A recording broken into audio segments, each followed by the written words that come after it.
Hi everyone, so now we are going to learn how to convert eNFA to NFA without E states. So in my previous sessions we learned how to convert NFA to a DFA. We also learned how to convert eNFA to DFA.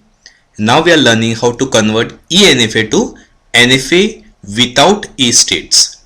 So I have a simple example over here, a regular expression which says repeat A or B 0 or more times. Okay, repeat A or B 0 or more times. So here I need to draw a ENFA for a regular expression which says repeat A or B 0 or more times.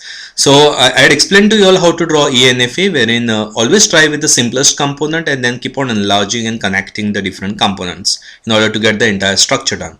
So I have A or B, right? So how to draw A or B for ENFA? From a state, right, draw epsilon here, A, B, and get them back here. So this is how to draw A or B. And asterisk says last to first, previous to next. Asterisk means last to first state, previous state to next state, and connect epsilons. Okay. So asterisk is last to first, previous to next, and this is how we draw OR. So this is the entire structure for A or B asterisk. 8 is the accepting or a final state, 1 is the start state. So I have to convert eNFA to NFA without E states. So what you need to do for this conversion is first compute E closure of all the states in this diagram. Compute E closure of all the states in this diagram. So what is E closure of 1? 1, 2, 3, 5 and 8. So 1, 2, 3, 5 and 8. What is E closure of 2? 2, 3, 5. What is E closure of 3? 3. What is E closure of 4? 4, 7, 8, 2, 3, 5. What is E closure of 5? 5 itself. What's E closure of 6? 6, 7, 8, 2, 3, 5. What is E closure of 7? 7, 8, 2, 3, 5. What is E closure of 8? 8. So we have computed E closure of all the states in your ENFA. Now the next step is, for all these states which are there in your ENFA, we have to compute delta asterisk for it for all the input symbols. So for all the states which are there in your ENFA, compute delta asterisk for it for each of the states on all the input symbols in your diagram. So what are the different input symbols in your diagram? A and B. So for A and B, compute delta asterisk for all the states in your diagram. Simple.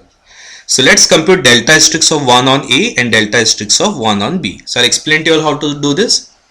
There is a simple formula here which you need to use. Delta asterisk of 1 on A is E closure of delta of E closure of 1 comma A. I repeat, delta asterisk of 1 comma A is equal to E closure of delta of E closure of 1 comma A. Now what is E closure of 1? I have already computed here, just substitute it here. So E closure of 1 I have already computed, just substitute it here. So it is, this is E closure of 1. So now compute delta of E closure of 1 on A. So what is 1 on A? 1 on A is not defined. What is 2 on A? 2 on A is also not defined. What is 3 on A? Goes to 4. So just write 4 here. What is 5 on A? Not defined. What is 8 on A? Not defined. So delta of all these states, among all these states, only one state, 3, went on A to 4. That's why delta of these states on A goes to 4. Because of these states, only 3 on A went to 4. That's why delta of all these states comma A is equal to 4. Now compute E closure of 4, which I have already done before. Just write it down here. Simple. Now what is next? Delta asterisk of state 1 comma B. Again the same formula. What it is equal to? E closure of delta of E closure of 1 on B. I repeat, it is equal to E closure of delta of E closure of 1, which is this, comma B. So always this is E closure of that particular state. This is E closure of that particular state. So this is E closure of 1. This is E closure of 1. Then compute this. Is 1 on B defined? 1 on B is not defined. 2 on B is defined? Not defined. 3 on B is defined? No. 5 on B is defined. 5 on B goes to 6. So write 6 here. 8 on B is defined? No. So among all these states, only 5 on B goes to 6. So write 6. Compute E closure of 6. You have already done it before. Just write it down here. So now that you have computed delta asterisk of state 1 on A and B, compute delta asterisk of state 2 on A and B. Then compute delta asterisk of 3 on A and B. Sometimes what happens is, when you compute using this formula, delta of none of the states goes on that input symbol to anywhere. That is when I get a null. So E closure of null is null. So this is a null sign that I have drawn here. Over here what happened? Delta of this set on A gave me 4. Why? Because 3 on A went to 4. None of the other states went on A anywhere. So when I computed delta of this set on A, 1, 2, 5 and 8 were not defined on A. Only 3 was defined on A, which was going to 4. Sometimes also happens that none of the states are defined on that input symbol. None of the states are defined on that input symbol. In that case, you get null sign here. That is what has happened in these calculations. When we computed delta asterisk of 3 on B using this formula, none of the states were going on B in this calculation. That's why null was found here. So an E closure of null is always null. So compute delta asterisk of 4 on AB, 5 on AB, 6 on AB, 7 on AB, 8 on AB. So for all the states, compute delta asterisk of all the states on all the input symbols.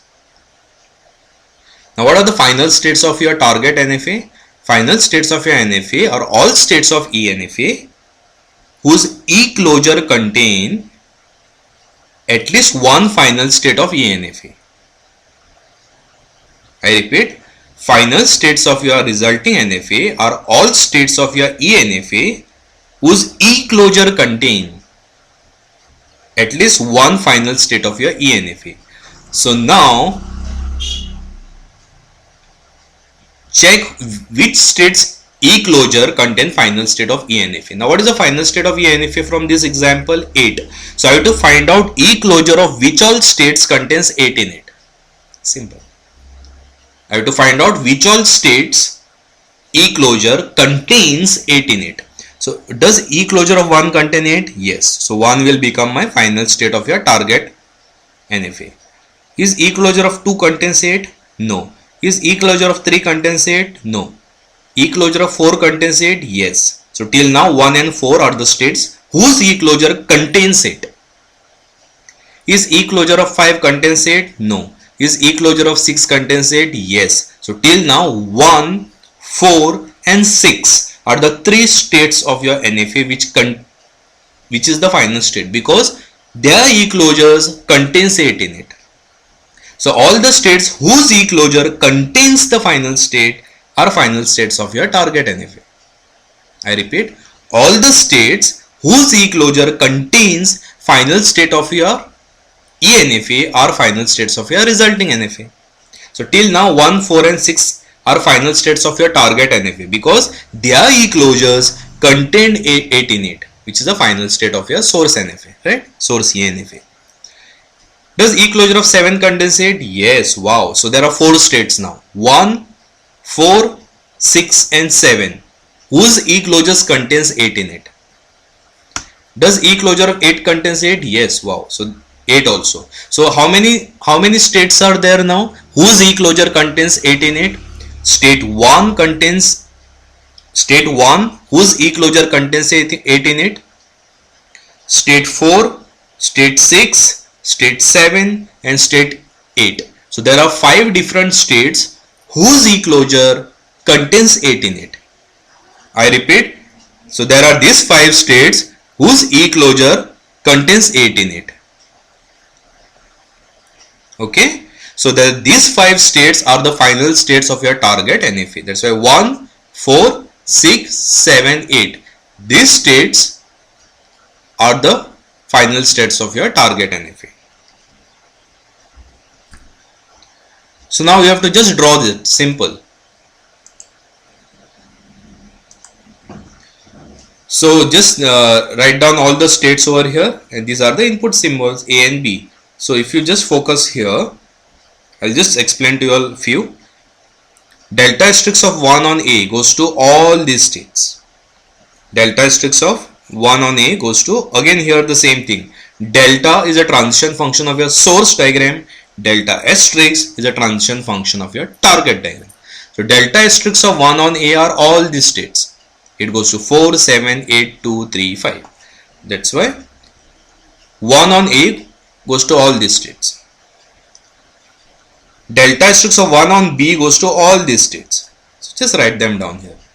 Delta asterisk of 1 on B goes to all these states. Similarly, whatever computations you all did here, like 2 on A, 2 on B, 3 on A, 3 on B, 4 on A, 4 on B, whatever answers you all got here, just write them down in the table format. Now the last step that is remaining is drawing a transition diagram, which is again a very simple task. So 1 is the starting state. So 1 on A goes to 4, 7, 8, 2, 3 and 5. So 1 on A goes to all these states. Correct? So 1 on A goes to all these states. So from 1 on A, mark arcs to all the states. So 1 on A goes to 4. So 1 on A goes to 4. 1 on A goes to 7. So 1 on A goes to 7. 1 on A goes to 8. So 1 on A goes to 8. 1 on A goes to 2. So 1 on A goes to 2. 1 on A goes to 3. So 1 on A goes to 3. 1 on A goes to 5. So 1 on A goes to 5. So I have just shown you all how to draw 1 on A. Similarly, on the same diagram, you have to also draw 1 on B. All the arcs you have to draw. That's why I have kept a note here. Okay, this is not a complete diagram. I have just shown you all how to draw 1 on A. You yourself have to draw 1 on B, all the arcs. Then 2 on A, all the arcs going from 2. 2 on B, 3 on A, 3 on B, all this. Null meaning no need to draw the arc. Meaning 3 on B is not going anywhere. So don't draw 3 on B. Don't draw arc for 3 on B. Because 3 on B is null, meaning it is not going anywhere. So similarly, draw arcs for all and mark the final states with double circles. So which are the final states? All the state of your ENFA whose E closure contains final state of your ENFA are final states of your target NFA. I repeat, all the states of your ENFA, all the states of your ENFA whose E closure contains final state of your ENFA are final states of your target NFA. So those we had identified here. These were the final states. So just mark 1, 4, 6, 7 and 8 as double circles in your diagram and just mark all these arcs. Okay.